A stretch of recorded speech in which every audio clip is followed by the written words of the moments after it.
What was your motivation for starting White Label Space and for joining the Google Lunar X Prize? My personal motivation for joining the Google Lunar X Prize comes from when I was younger, and I had that experience of seeing the first moon landing back in '69. I can't even remember if I saw it live or if I saw it the day after. I just remembered from then on I thought, humanity can do anything it sets its mind to. I mean, the sky was no longer the limit, actually. So the purpose of forming White Label Space and joining the Google Lunar X Prize is to bring that excitement back to the generations that actually didn't have that experience.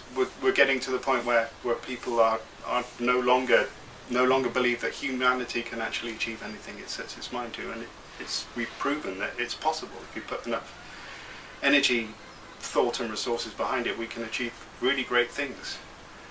Why did you choose the name White Label Space? In the original brainstorming sessions, we were trying to think of ways to raise the capital, the enormous sums of money needed for the project to take our craft to the moon. And after doing some business analysis, we started to look at global brands' advertising budgets, and we realized there was a lot of money available there. So the idea was that maybe there was a possibility that we could become a white label service provider for these brands, hence the name White Label Space, where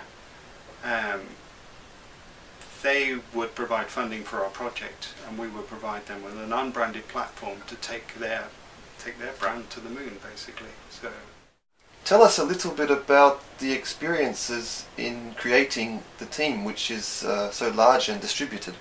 There was a lot of interest around forming a team, and there was about 30 people that were very interested in forming a team and joining the Google Lunar X Prize. It takes a few months before you can actually find a way to work together.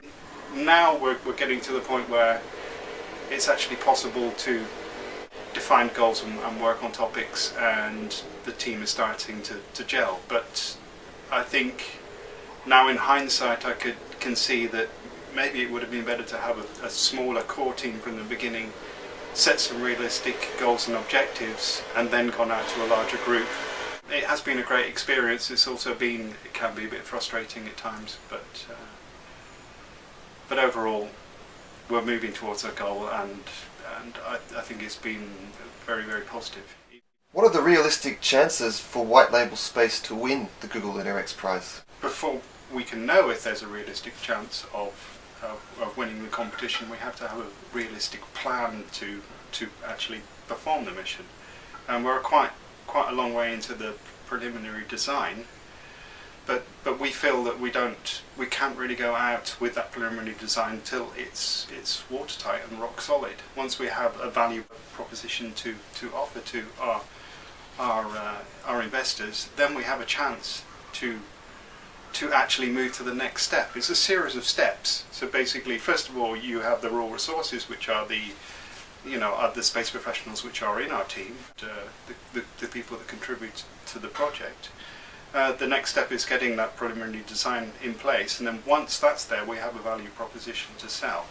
Once we start selling, then we'll know if we have a chance. If we don't get the money, we don't have a chance. What does the future hold for White Label Space? As I see it now, as we get more partners and more people interested in White Label Space, the Google Lunar X Prize is a step towards something greater. Maybe we will complete the mission, maybe we'll win, or maybe we'll lose. It really doesn't matter. I think after this the group will continue anyway. Once we get the idea of how to bring a distributed group together, work together with different people across the world, then there will be possibilities for other projects. This is just a stepping stone in a way. So I'd see a bright future for the concept of White Label Space as well, providing a brandless platform for people that wish to get their brand message out to the stars, basically.